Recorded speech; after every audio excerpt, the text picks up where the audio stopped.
Hey everyone, and welcome back to Maia Musings. We're back for another episode in collaboration with Aura Health and Well-Being with Isobel.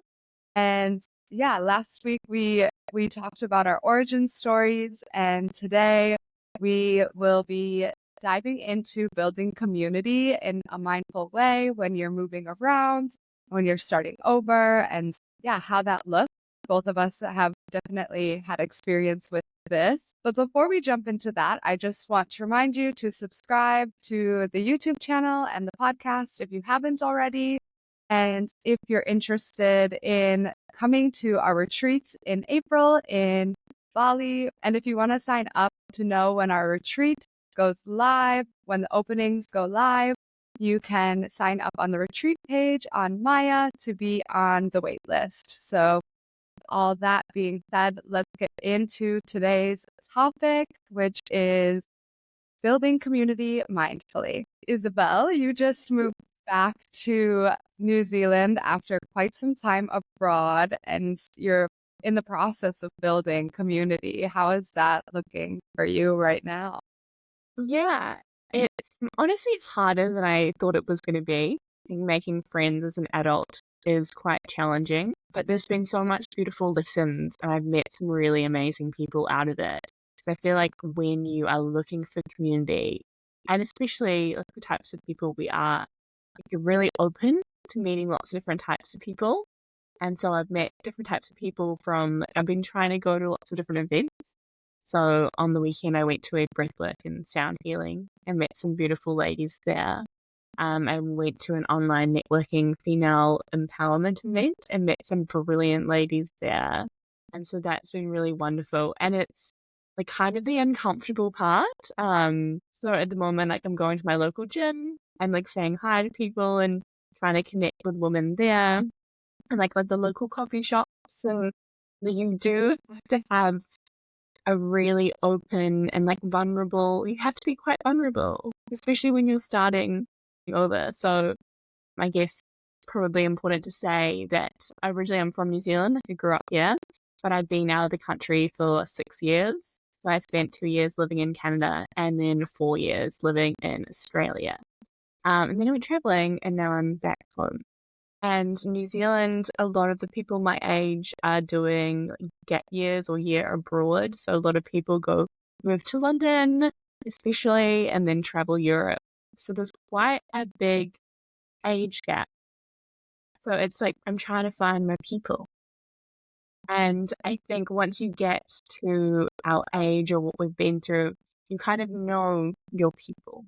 So I'm trying to find my people. Definitely. It's cool that you went to an online networking. Was it like online networking, but it was people from New Zealand, or how are you also looking to build community like digitally online?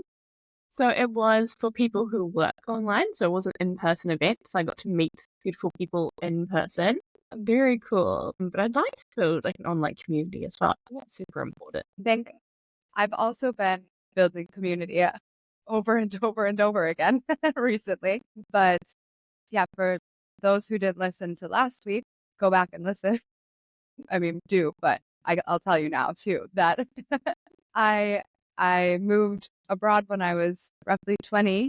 Yeah, since then I've been just building community over and over again every time I move. So 4 years in Italy, then 4 years in Berlin, then the past three I've been a nomad, and it's just been a constant building of community. And I've seen the difference as I've gotten older, because when I first moved abroad, I had school to help me build community. It Yeah. was like you had that common thread where you're all going to fashion school and you're there every day together. So it's very easy to build friendships because you see these people day in and day out and you have something in common already, especially when you're studying something like fashion, like you have a very common thread. And then when I moved to Berlin, that was the first time I really had to build community without a common thread, because most people, when they move to a new city, a lot of times it's work that they find friends in. But I worked in a startup with 5 other people.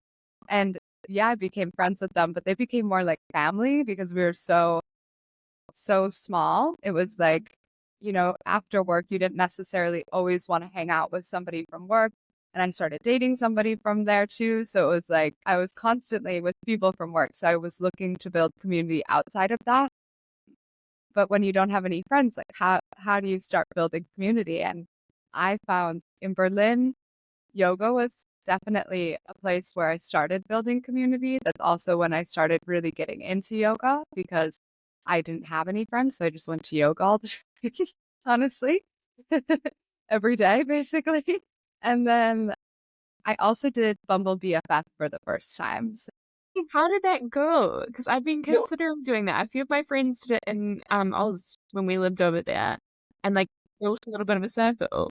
yeah, I've done it everywhere I've lived now because oh yeah, and I've had really good times and I've had bad times, but I found that it's the people, for me at least, who are like, hey, let's meet up. Like, let's go do this thing rather than let's chat and like have a conversation on this app. So my first friend in Berlin, she basically was like, hey, I see you like rock climbing. I also like rock climbing. Do you want to just like go rock climbing together? We can get to know each other while we rock climb instead of text. And I was like, absolutely, let's go do that. And she became my first friend in Berlin. And then once you have one friend, I feel like it's a lot easier to like, Outdoors, doesn't it? exactly.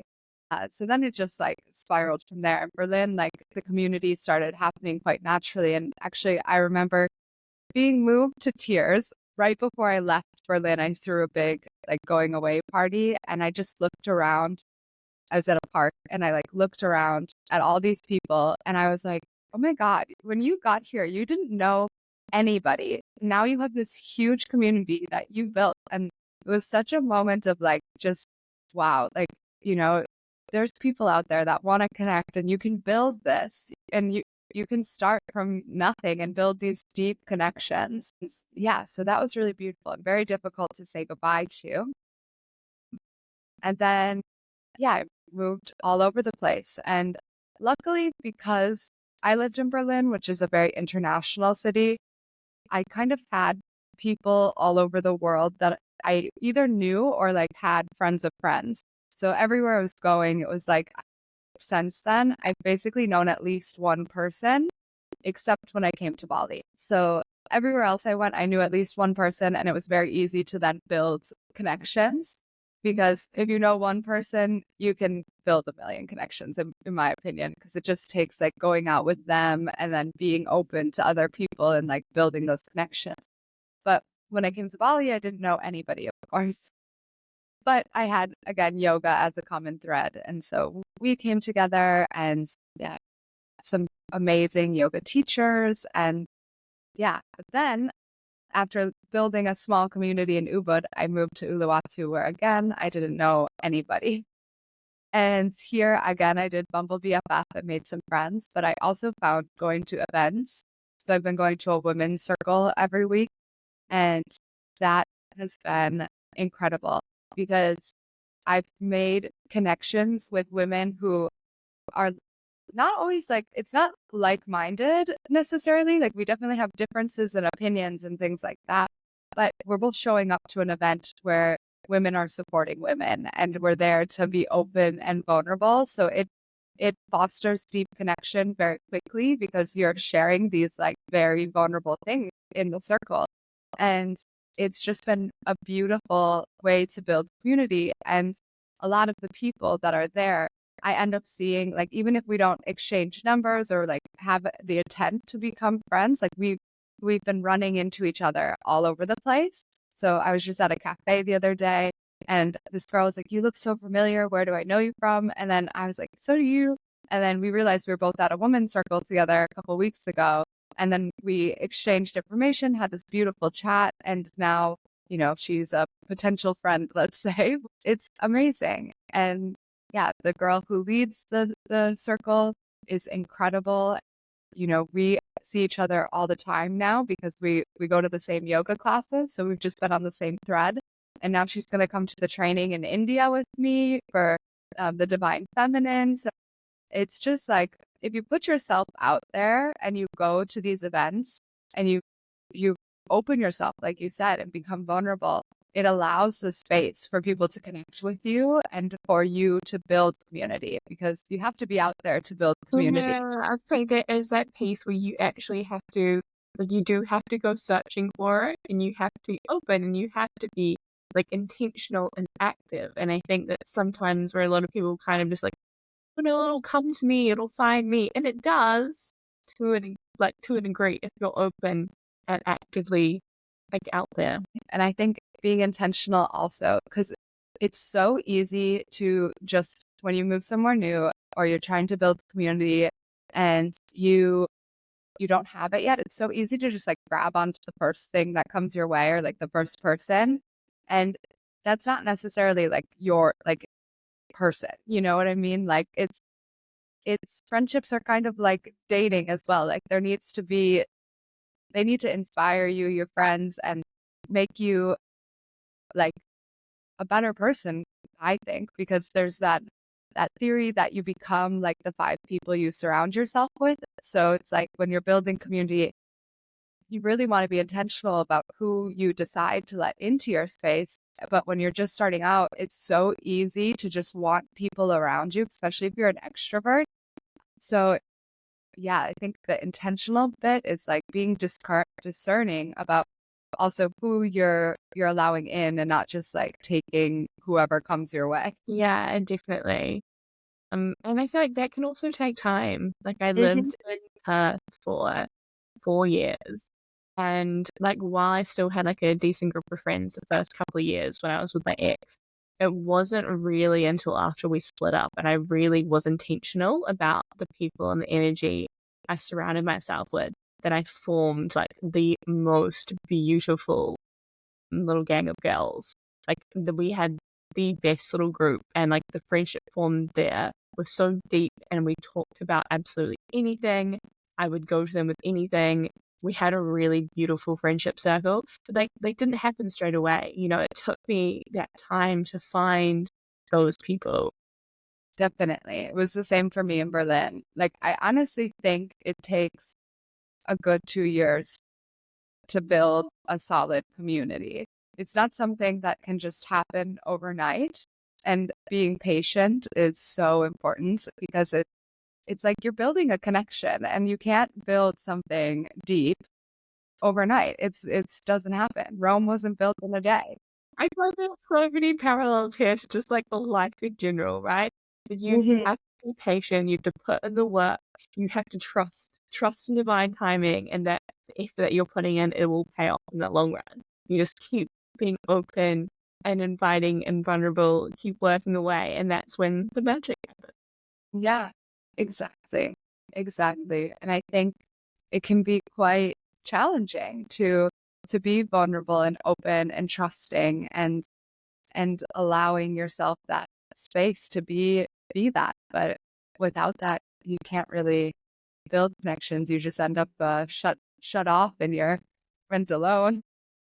So considering I would call you a bit of an expert in this field, being really open and vulnerable, welcoming, what would you give like tips for people who are kind of been in our shoes or like are currently in our shoes? You know, maybe they've moved somewhere new or they're in a new phase of their life and they are wanting to meet new people that align with them and build this community. What would be your like top three tips? Good question. I think the first thing is go do things that you like to do. Like, go to To the yoga events, classes. go to yoga classes, go to events, go put yourself in situations that you genuinely are passionate about and like doing, because that's where you're going to meet people who also like doing those things. So I mean, it seems so obvious, but I think a lot of people think like, to meet friends, you need to go to parties or whatever. But it's like, you don't need to. For full disclosure, I don't drink anymore. I don't really party, and I still make friends. Actually, I make better friends because when like under this facade of alcohol where you're kind of not actually diving deep at all. Exactly. Exactly. Yeah. So I'd say put yourself in situations that you like, so that you can find people that like to do the things you like to do. That means you like to go to yoga, go to yoga. If you like to go rock climbing, go rock climbing, surfing, surfing. Like you'll meet your tribe in a place where you like to be. And then I would say open your energy and really like allow people in.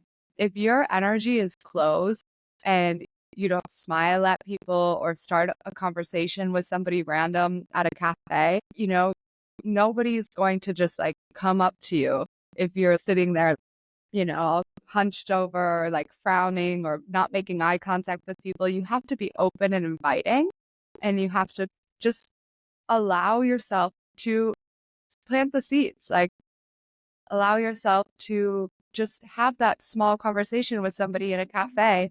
And you never know if you see that person later in the week or in another week or so in a different place. And then you've already planted that seed, and maybe that could bloom into a friendship eventually. Not all friendships just happen like a snap of the fingers. It's seeing this person in a different space and different environments and allowing yourself to be open to those things to grow.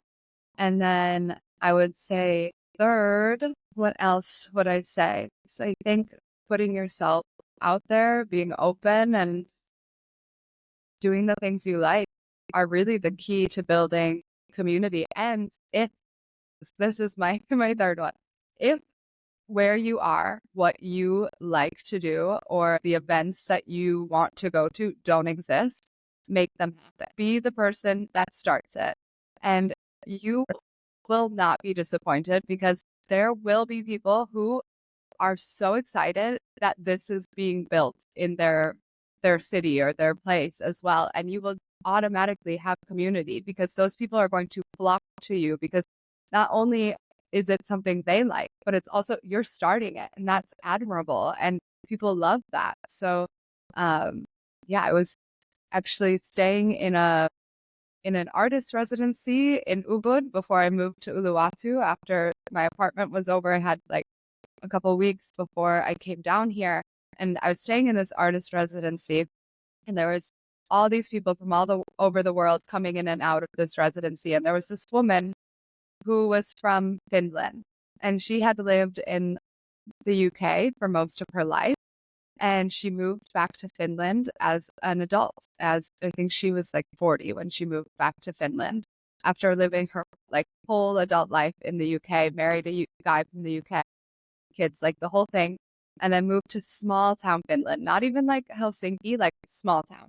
And she was telling me when I got there, and she's a Kundalini yoga instructor, like she's really into the yoga world and the spiritual world. And she got there and there was nothing. She was like, there was absolutely nothing that I was used to there. And I did not, like, I was so distraught and so all over the place because I was like, what did I just do? I was living in this city and now I'm living in the middle of nowhere and there's nothing.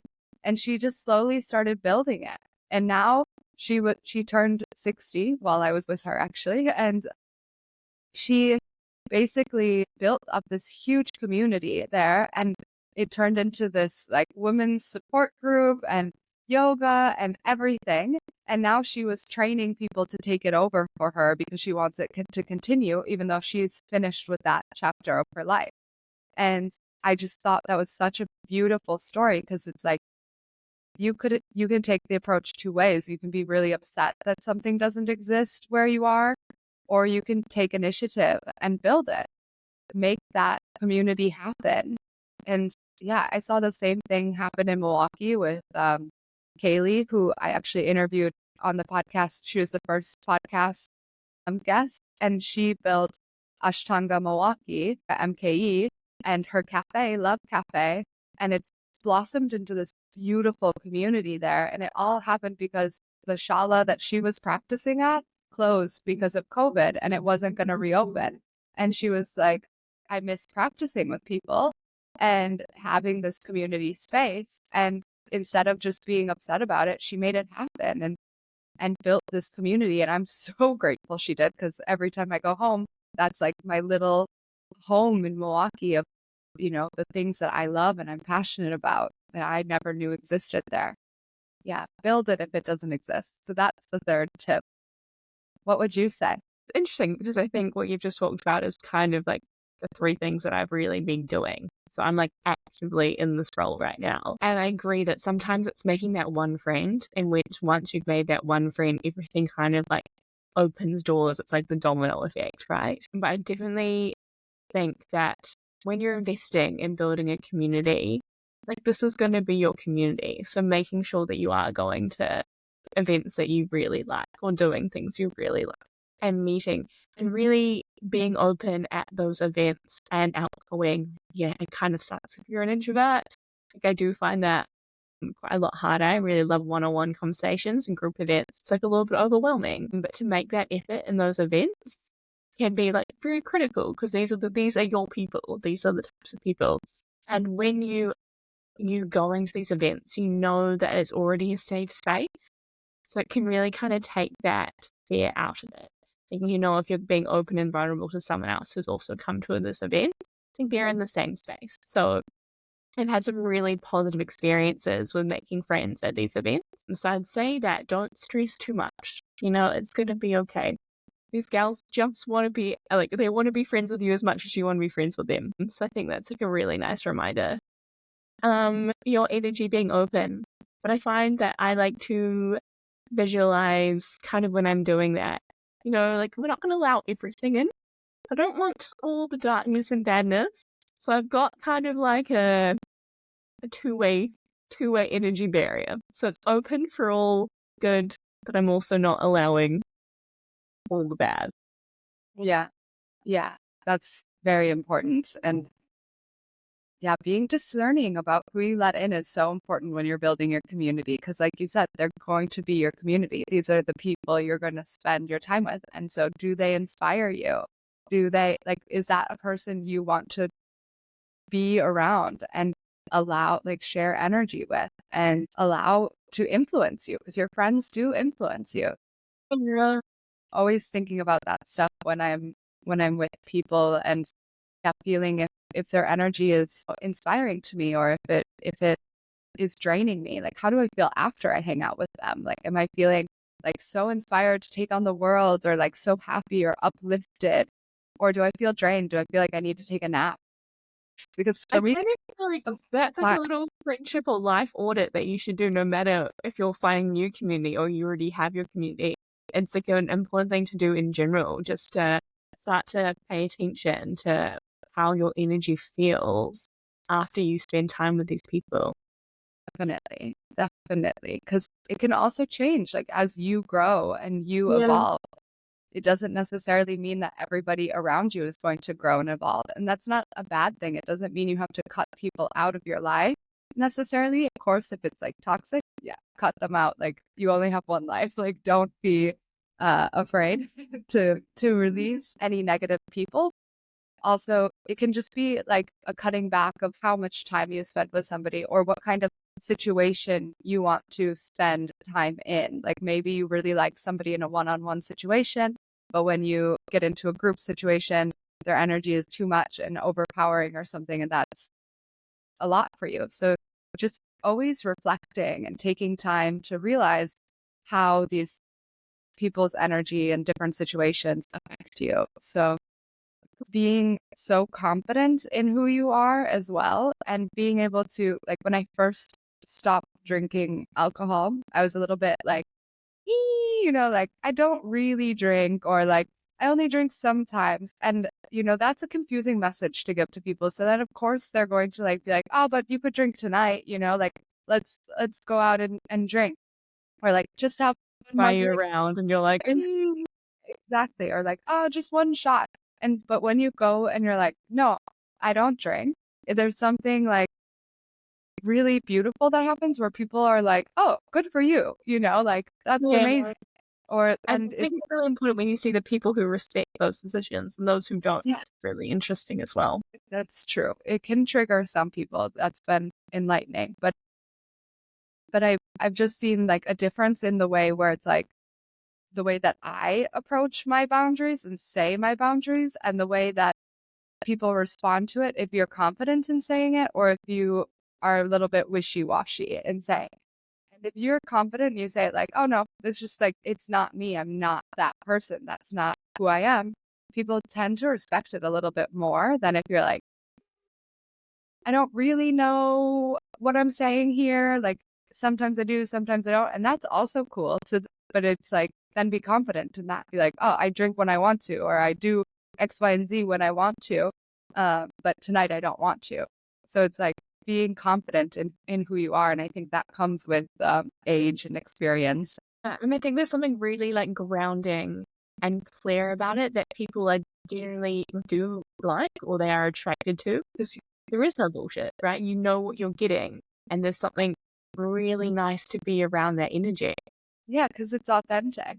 And it's like you're not trying to fool anyone. You're not trying to impress anyone. You're just You're not being trying to like hide or sneak or lie. There's no falseness, which I think people are really starting to feel the difference. You can tell when someone is lying or, not being authentic. 100%. You can And it feel that. doesn't feel good. Your energy knows, and it does not feel good. When you are authentic and you are open and vulnerable and true to who you are, that also opens the door for people to meet who you actually are. So often we block ourselves and we're so like, or like shape shift into different situations where you think you need to show up like only as this part of yourself instead of your whole self. And when you do that, you're not giving people the opportunity to connect with you on a deep level because you're only showing them half of you. And people can only connect with you as much as you open yourself to them. So you have to be yourself and be open and vulnerable and not be afraid to show up as your whole self in any situation so that the right people can find you. Otherwise, the right people might be there, but they don't see you because you've shown up only as half yourself or as like a fake version of yourself that you put on for that night because you think that's how you need to show up. And I think there's something really beautiful when you have that realization where you've shown up as yourself and someone's responded really well. You have that little like light inside of you where you feel seen and you feel it. There's that really beautiful connection. Yeah, there's so much power in being seen. It's and being seen truly and authentically. It's so uplifting and it's so empowering to be loved and to be met where you are and like who you are. And yeah, I think we're so afraid to show also some of our shadow sides. And because of course, like we live in the digital age where we see people's like highlight reels constantly. And it's like we have to remind ourselves that nobody's perfect. We're all humans. We all have darkness in us. Like we can be the lightest person ever, but there's still darkness in that person. We're dual. And that is the nature of being human. And that's something that connects all of us. And I Yeah. think when you are able to own your vulnerabilities and own your shadows and own that and be open about it, it also gives people another thing to connect to because so many people block that side. And so, but that's a part that we can all connect on because we all have Yeah. it. So if you're able to like be open about your emotions, the full range of them, it's just allowing for deeper connection to come into your life. And I think it also gives that permission aspect for the other person to be able to be open with their own shadows and their own insecurity. So when you're openly expressing yourself to the 100th degree, you're giving everyone around you the permission to do the same. And maybe that person's on like a different aspect of their journey. And for them, that permission is like the next step. And you're helping them along their way, which can be another way to build a beautiful connection. Yeah. Yeah. I agree completely. It's just so empowering. And it's also like this domino effect, like we were talking about earlier. It's just when you do that, you give people permission to really let down their guard and be vulnerable. It's really beautiful when you give somebody the space and the safety to just open up like a flower and see their full self. Yeah. And it takes doing that yourself sometimes. The other thing that I want to touch on with community is like staying in touch or like having community. That's Internationally. exactly, because I think today, like, it's becoming more and more normal for us to like, I always see on Instagram long distance best friends or whatever, and like how I don't know how to navigate that in these times because it's like I feel like, at least for me, like a lot of my community is spread all over the world. And it can be like a little bit overwhelming sometimes to stay in touch with everybody. A And lot. I feel yeah, like I will be on my phone all the time if I try to keep in touch with everybody all the time. yeah, same. And for me, I it's over like sometimes I have like 7 people asking me, like, oh, can we FaceTime this week? And I'm like, I would love to. Like, Are I would you love already? to time all of you all the time and be there. But it's like, how do you balance like living where you are in the present moment and managing these connections and keeping up with these connections when you're not around all the time? It's like a little bit of a balancing act, a juggling act, because I'm the same. Like a lot of my friends are in the UK, friends are in Canada when I lived over there, friends are in Oz from when I lived over there. And you do have periods of time where everyone's like, hi, it's been a while, let's catch up. And you almost have to like face everybody, which sounds awful. It's like prioritizing your friends, but not prioritizing them, but like having like weeks when you're Yeah, rotating, putting them ex- in. exactly. Yeah. I've also found like voice messaging is Yeah, like key for me. Like that is the only thing keeping me sane, I think, with and in touch with so many people because you having can't say enough in a message. yeah, you can't say enough in a message, and FaceTiming, organizing schedules and stuff can be quite tricky, especially with time zones. And yeah, it doesn't always work. But voice messaging has been like such a game changer for some of my relationships and has allowed me to like really stay in touch with a lot of people. And yeah, and I think it's also being okay with some people like fizzling out and knowing that like they were for a chapter of your life Yeah, it's supposed to be forever and that's okay. that silent where it's like it's for a season or a reason. Or Yeah. Yeah. And I think that's important as well to know that like some connections are in community is for life and some is just for that moment and that's okay as well. And there's nothing wrong with like, you know, becoming a little bit less close if you're making space for somebody else because you only have so much time in the day and so much energy and resources that you can extend into the world. So yeah, it's one of my best friends who is living in Oz at the moment, we've always said, because we both grew up in New Zealand, but we met later in life, and then we went traveling different countries, but we've always remained really, really close. And you talk about attachment styles with relationships, but we always talked about our friendship being securely attached. And so we kind of knew there were going to be flows and ebbs where there was like times where we were like completely attached to him, and then other times where we haven't spoken in a few months, or not really a few months, but like it's not that like anxious attachment where I have to reply to every single message right away, or like if I leave a voice note and she doesn't get to it for like a week or so, like there's not that, like I still know she loves me. There's no question about it. I know we'll always be really good friends, and I think that's an important like a mentality to have when you're dealing with these long different friendships and relationships, is that people do have busy lives. And it doesn't mean that they don't love you. It doesn't mean that your friendship is challenged. Sometimes that's just how life is. And to have that security around your friendships, like it really is game changing. def- I honestly just talked to a friend about this the other day because we hadn't talked in a while. And this is a friend that I met in Italy. We lived together during COVID. We became very close, like soul connection almost immediately upon meeting. So we grew Oh, up in this part of the US and had very similar upbringings, being Italian American and like all of that. And then we met in Italy. Um, and yeah, and we hadn't talked for a while. And I thought about her and I was like, wait, I haven't talked to Francesca in like months. What's going on in her life? And so I like sent her a voice message and I was like, hey, I just thought about you and I'm so sorry because I missed your last message and I forgot to respond and blah, blah, blah. And she responded and she said one of like the most beautiful things. And she was like, honestly, like I never worry about our friendship because like our connection is way too strong to for time or whatever to like ever draw us apart because I know that when we're together again, eventually, or when we do talk, we have such great, deep conversations and have such a soul connection that there's no need to worry if I don't talk to you for a couple months or whatever. Like, I know you're in my life still. We're just in different places in the world and we're doing our things. And when we come together, it'll be great.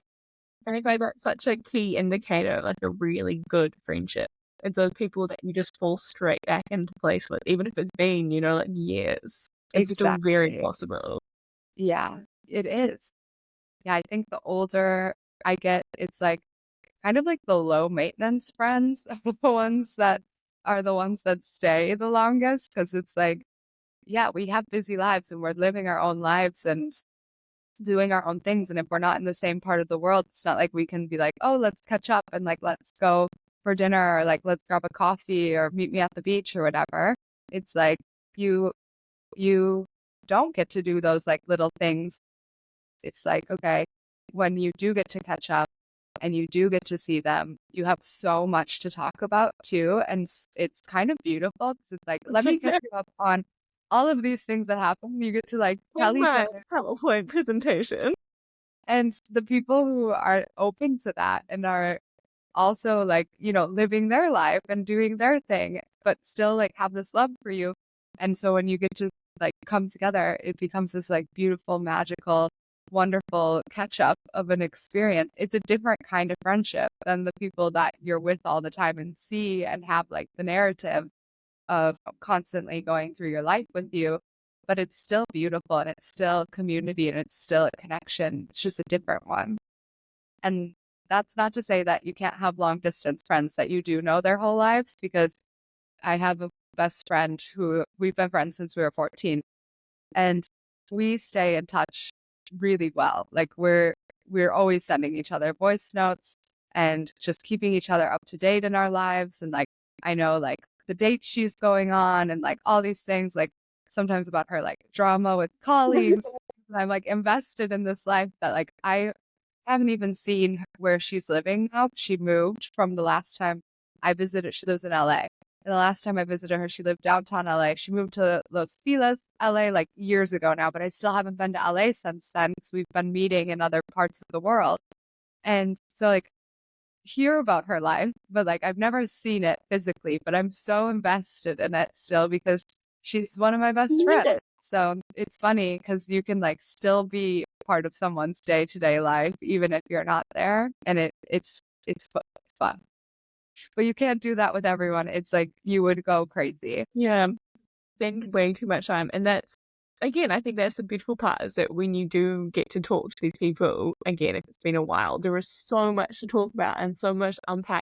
And I feel like you get into deeper conversations that way when it's not just like the day-to-day stuff that keeps happening that you talk about with everyone in your present life.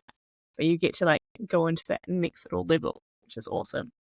Because there's been time to reflect as well. So like you get to like say what happened and then now your opinion on it because you've had like that space to also digest what's been going on in your life, and then is getting their opinion as somebody who like didn't see all of the stuff happening or unfolding, but just hearing the whole story of it.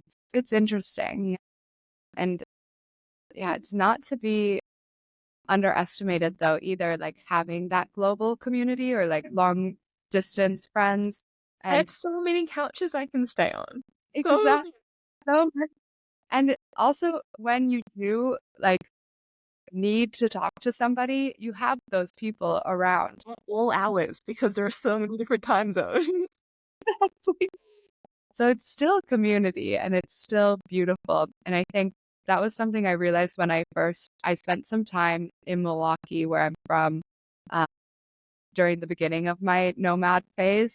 And I was not in a good place. And that was like the darkest moment of my life. And I did not want to build community there. Like I was like, I'm only here for a little bit. Like, I do not want to build community. And I was like really just like going inward physically in Milwaukee, but I was still staying in touch with my community in the world. And it was like keeping me afloat, basically. My sister kept being like, you need to go out and like talk to people. Like, you need to go like be Human social. interaction, darling. It needs to happen.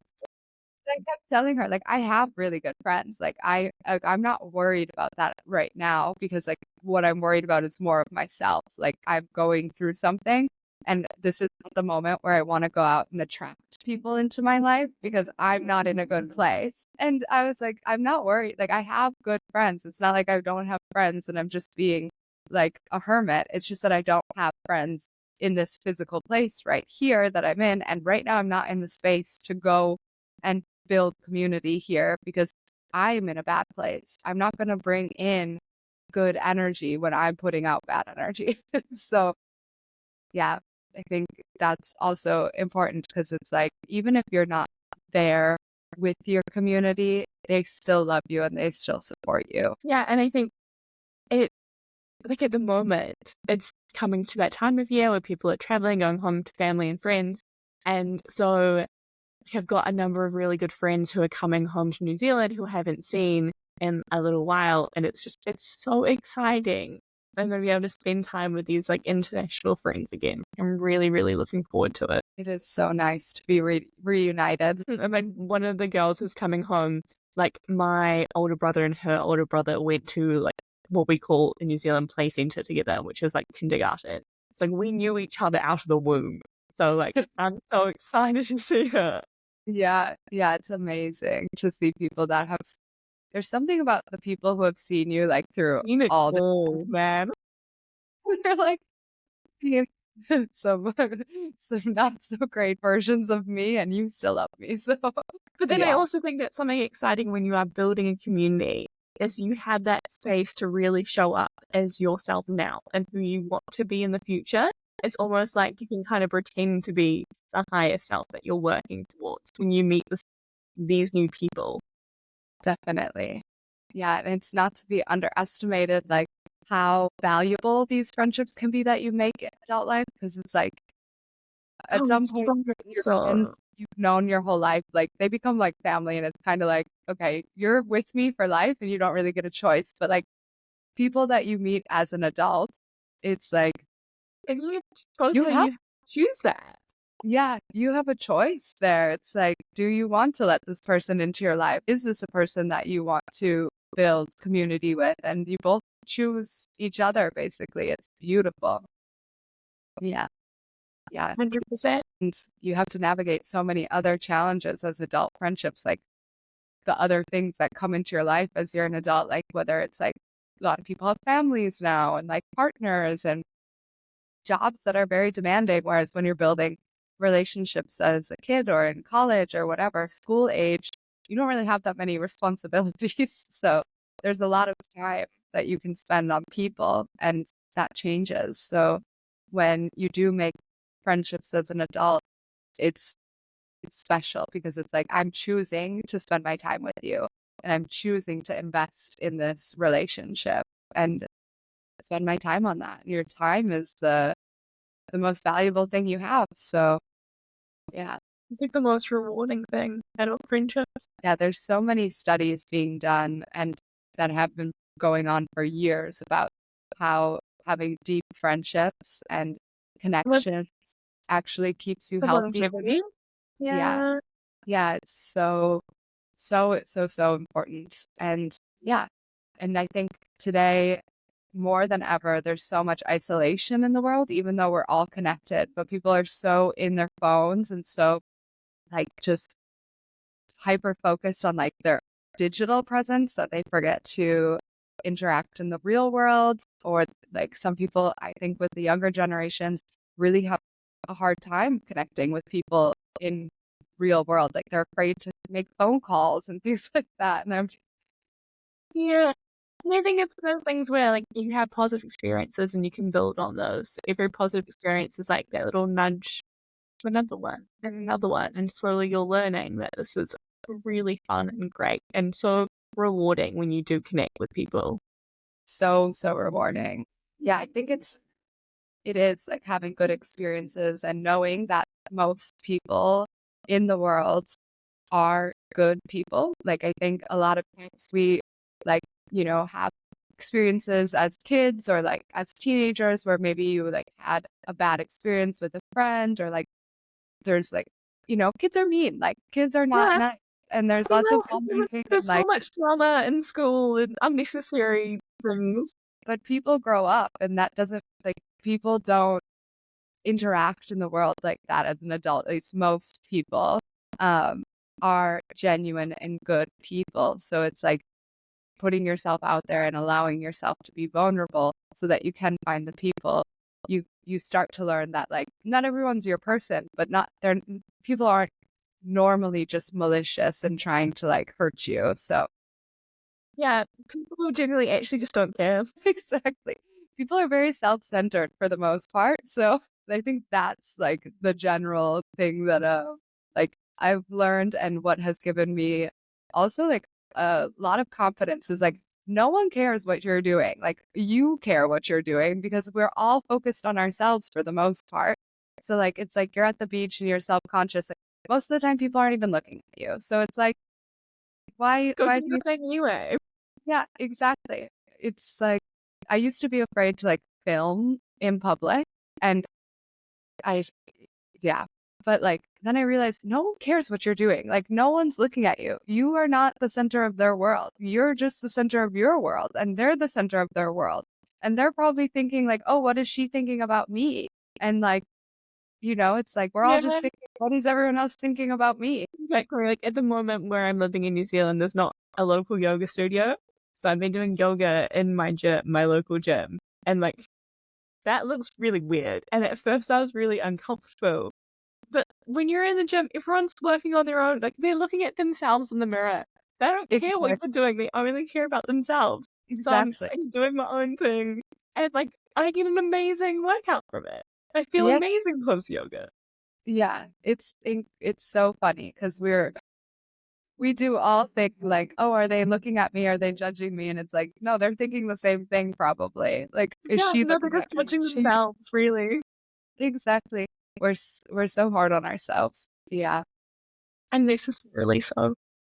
I agree. I agree. Yeah, but I think there was some good nuggets in there about Yeah. community. And I think it's nice to touch both on like your community in the space you're in and also the international online community that are both so important in your life. Definitely. And I think becoming more and more common throughout the world and as more people like work remotely and like move around and our world is becoming so global and there's new challenges that come with that people have never had to face before. Hope that you will find your people because you will. You will. You will, as long as you follow our tips. Just make it up along the way and you'll be fine. Actually, that's the other thing. No one knows what they're doing. Just make it up. Just go with Exactly. it. Yeah. So yeah, I think yeah, community is important. It's very important. So happy to be growing mine in alignment with my values and seeing how like as you change through your life and whatever, you attract different people and bring in the people that are meant for you in that chapter, as long as you're open to it. Yeah. Beautiful. I think we've touched enough on this topic for today.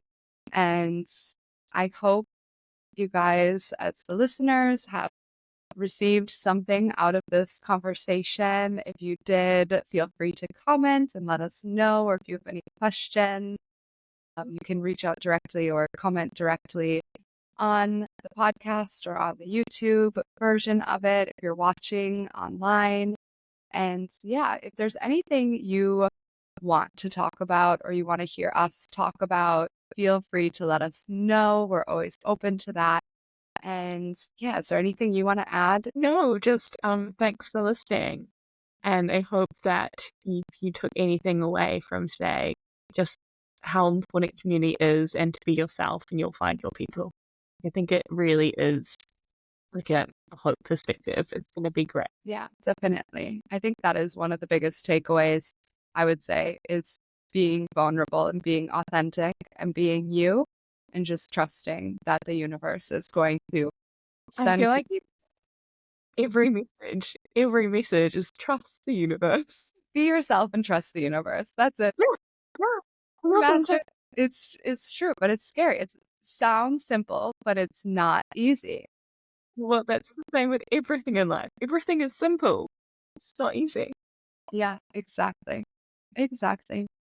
So it takes practice, it takes showing up, it takes making mistakes and going through the emotions and then reflecting and moving forward in a more aligned and authentic way. It's just a journey like everything in life.